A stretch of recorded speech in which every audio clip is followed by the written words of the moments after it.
American Catholic History is brought to you by the Star Quest Production Network and is made possible by our many generous patrons. If you'd like to support the podcast, please visit sqpn.com/give.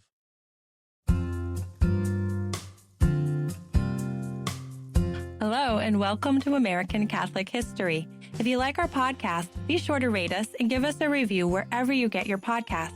I'm Noelle Heaster-Crow. And I'm Tom Crow. Today we're talking about Mother Matilda Beasley, who was born a slave but became a wealthy woman in post-Civil War Georgia, only to give it all up to serve the poor and found the first order of black nuns in Georgia. Mother Beasley is an interesting case. Not much is really known about her life, but what is known is remarkable. She really shows us what matters most in life. And it's not living a life of ease and comfort. Right. She could have had ease and comfort after she inherited her husband's wealth, but she chose to give it all away and work to earn a living and to support orphans and the poor. So tell us what is known about where she came from. Well, Mother Matilda Beasley was born Matilda Taylor in either 1832 or 1834 in New Orleans. Her mother, Caroline, was a black slave woman who was owned by a man named James Taylor. Her father is not known. Some speculate that it was James Taylor himself, but most believe that her father was of Native American heritage. This Native American heritage is credited with giving her significant height as an adult. It is said that she had a commanding presence. You can also see Native American heritage in the only known photo of her, which shows high and prominent cheekbones and a somewhat lighter skin. We should point out that there are two photos that are thought to be of her, but one of them is of a darker-complected woman wearing a dress from the 1890s. But Mother Beasley would have been about 60 at that point, and the woman in this photo is definitely younger than 60. Right, so the other photo is more likely of her. But let's get right to her adulthood because nothing really is known of her first nearly 20 years of life. One source we found indicates that she was baptized at the Cathedral of St. Louis in New Orleans, but that is not certain. One thing that is clear, however, is that she received an education. When we finally do pick up her story, she was able to read and write and conduct business and to teach others. Right. This part of her story starts in the 1850s. Somehow she became a free woman and made her way to Savannah, Georgia, where she made money as a seamstress. But she was also doing something else, which was potentially very dangerous to her. Right. She was secretly educating slave children. Naturally, since she had been born into slavery, she had sympathy with the slave children in Savannah, and since she had been educated as a youth, she knew the importance of it. So she began teaching them in her own home secretly. But this was somewhat of a dangerous thing to do because long-standing Georgia state law forbade educating slave children, and if she had been caught, she would have been fined $100 and received 32 lashes with a whip in the public square. This in spite of being a free black woman. Right, that didn't matter. That was the punishment for a black person being caught educating slave children. For comparison, if a white person was caught educating slaves, the punishment was a $500 fine, but no lashes. Only black people, even though not slaves, were threatened with a public whipping if they broke this law. But she did it anyhow and was never caught. Now, to be fair, many people, black and white, took similar risks and were not caught. The educating of slaves was very much an open secret. Most everyone knew that it was being done, but no one talked about it, and everyone who did it was discreet about it, so no one made a fuss. Right, but that doesn't mean there was no risk. If the unforgiving state authorities rather than the local authorities decided to start doing raids, they probably wouldn't have been so likely to turn a blind eye. So discretion on the part of the teachers and the pupils was necessary. They would change the location of classes, they had hiding places in their houses for the students, and students would conceal their books in their baskets as they walked to and from class, like hiding them under dung chips they used for fire fuel. So Matilda Taylor educated children and worked as a seamstress up until 1861 when the Civil War started. Then everything went into upheaval. Right, and when the Civil War was over, she took up work at a restaurant in Savannah called the Railroad House and became close with its owner, a prominent and well-off black businessman named Abraham Beasley. Beasley was a widower, and he had a son who was also named Abraham. The elder Abraham Beasley had land holdings in and around Savannah, and he owned several fairly successful businesses in town. He had also made money in a somewhat surprising way. Right. He had profited in the slave trade.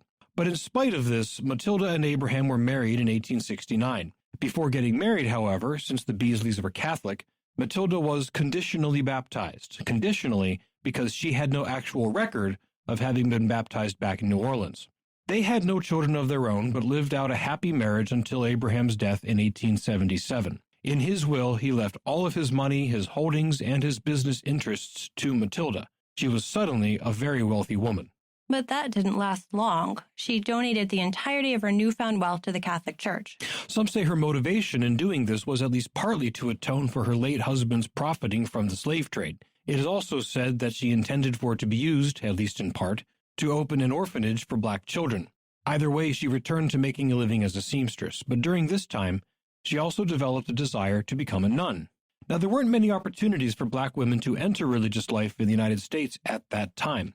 Some states forbade religious communities to be mixed, so orders of white women wouldn't be allowed to admit black women. We've encountered that before in this podcast. In Matilda's hometown in New Orleans, Mother Henriette DeLille had faced this sort of discrimination in establishing her religious community, the Sisters of the Holy Family. You can learn more about Mother DeLille and what she endured in episode 13 of this podcast. Right, so Matilda Beasley took another approach. In 1885, she went to England and entered a Franciscan community in York. That's a big step.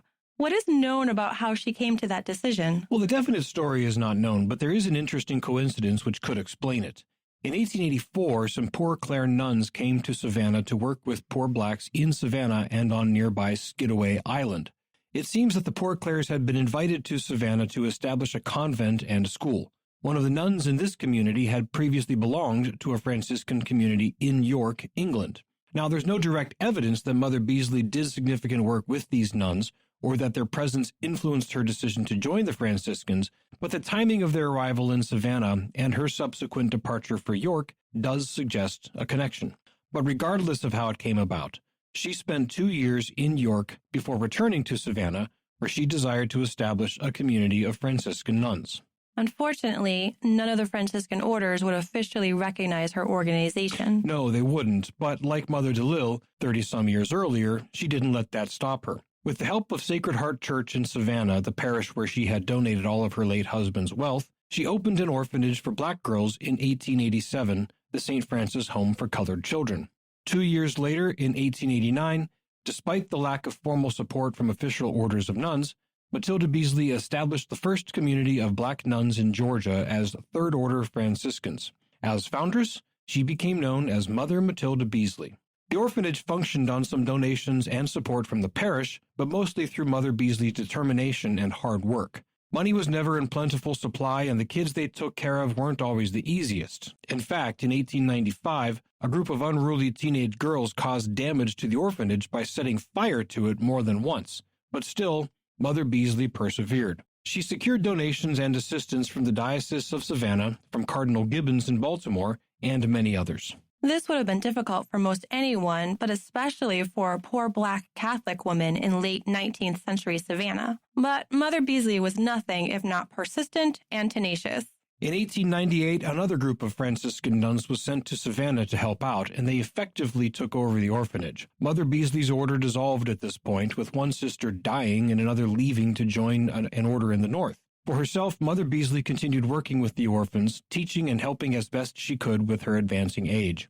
She was given a cottage to live in near Sacred Heart Church, and she once again took up work as a seamstress, giving all she earned to the orphanage and other poor blacks in Savannah. By this point, her reputation as a great and humble woman of charity was known throughout the city by people of all faiths. So it was a sad day on December 20th, 1903, when Mother Matilda Beasley was found dead in the little chapel in her home. She was prostrate on the floor, hands clasped in prayer, arms outstretched as though she had died in the midst of deep devotion. But it seems that Mother Beasley knew her death was near. Beside her on the floor was folded neatly the shroud and garments in which she desired to be buried, and careful instructions for her funeral and burial. Her funeral mass was standing room only and was attended by Catholics and Protestants. So many had been affected by her generosity. In her obituary the following day, the Savannah Morning News said, "Protestants speak in the highest terms of her life and character, and among the Negroes the feeling prevails that they have lost their best and truest friend and benefactor." She was also called the idol of the poor, especially among the Negroes. Since her death in 1903, her contributions to the community and the church have been recognized in many ways. In 1982, a city park was named for her in the city of Savannah, and in 2014, her cottage was restored and moved to the park where it is now open to the public on select days. There is not yet a cause open for her canonization.